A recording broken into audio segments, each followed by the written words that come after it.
12.2 Équilibre ionique dans les solutions. Par solution, on entend particulièrement les solutions acides et les solutions basiques. Tout d'abord, on va distinguer deux choses. Plusieurs composés sont capables de se dissoudre entièrement dans un solvant et de se dissocier, mais de façon partielle. Par exemple, l'acide acétique, le vinaigre, se dissout complètement dans l'eau. C'est-à-dire que quand on le met dans l'eau à l'état solide, il devient complètement aqueux. Donc, on ne voit plus de dépôt de sel dans le fond, il est entièrement aqueux. Mais, vous voyez ici que la molécule de vinaigre est encore entière. Après s'être dissous, une partie du vinaigre peut se dissocier, c'est-à-dire se séparer en ions. Dans le cas du vinaigre, c'est le dernier hydrogène qui est ici, là, qui devient le proton, qui devient l'acide. L'équilibre ionique dans les solutions est un état d'équilibre qui s'établit entre les concentrations des différents ions après dissociation d'un composé chimique dans une solution. L'an dernier, quand vous avez étudié les acides et les bases, vous l'avez fait à partir de la théorie d'Arrhenius. Cette théorie-là, c'est celle qu'on utilise depuis le début de l'année parce qu'elle est facile de compréhension, c'est-à-dire que on considère qu'une solution acide, c'est une solution qui produit des ions H+, et qu'une base, c'est une solution, une substance qui libère des ions OH-. C'est un peu simpliste. On va peaufiner notre approche sur les acides et les bases en voyant une autre théorie.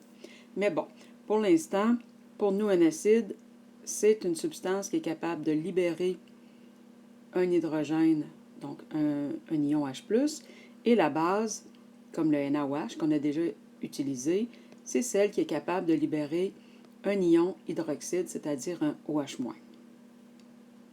En gros, que dit la théorie, c'est que l'acide, c'est une substance qui se dissocie dans l'eau pour produire des ions H+, et la base, c'est une substance qui se dissocie dans l'eau pour produire des ions OH-. On l'utilise souvent lorsqu'on a des acides et des bases de certaines catégories. Par exemple, une réaction qu'on a faite plus tôt cette année, la neutralisation acido-basique avec l'acide chlorhydrique et l'hydroxyde de sodium. Alors, vous vous souvenez comment on dissocie cette équation-là. Le HCl, une fois dans l'eau, se décompose en H+ aqueux et en Cl- aqueux. On se souvient que dans l'écriture de la molécule, la partie positive est au début, la partie négative est à la fin. La molécule de NaOH se dissocie selon Na+ aqueux plus OH- aqueux, l'ion hydroxyde.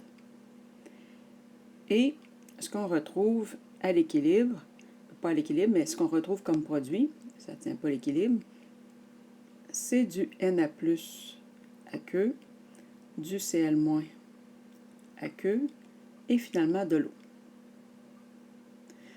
On se souviendra qu'on peut écrire notre équation chimique de façon nette, c'est-à-dire l'équation ionique nette, c'est celle qui enlève les ions spectateurs. Ceux qui n'ont rien fait, j'ai le Na+ aqueux qui n'a pas changé de forme, et la même chose pour l'ion de chlore.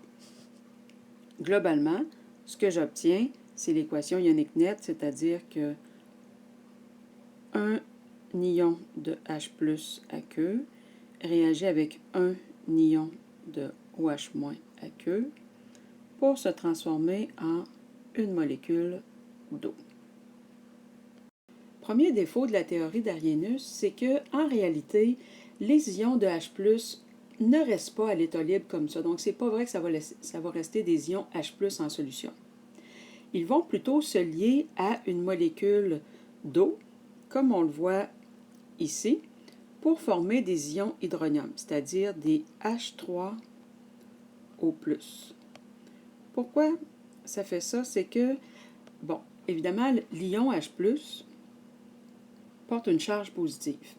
Et quand il va rencontrer une molécule d'eau, ici on a une molécule d'eau, la partie qui comprend l'oxygène est chargée négativement. Pourquoi qu'elle est chargée négativement? Parce que l'oxygène est capable d'attirer vers elle les deux électrons de l'hydrogène, si bien que les deux atomes d'hydrogène sont plutôt chargés positivement parce que leurs électrons est plutôt du bord de l'oxygène. Puis l'oxygène, comme elle a deux électrons plutôt de son côté, va être chargé négativement. Donc l'hydrogène est attiré vers la partie négative de la molécule d'eau, si bien que ça forme ce qu'on voit ici, la molécule d'hydronium. En plus de sa limitation sur l'acide, la théorie d'Arrhenius utilise nécessairement des bases où on a la présence du groupe hydroxyde. Mais dans la vraie vie, il y a des bases fortes même, qui n'ont pas de groupe OH-. C'est le cas par exemple de l'ammoniac et il y en a bien d'autres. Donc, la théorie d'Arrhenius a des limites et on va utiliser une autre théorie pour expliquer le comportement des acides et des bases.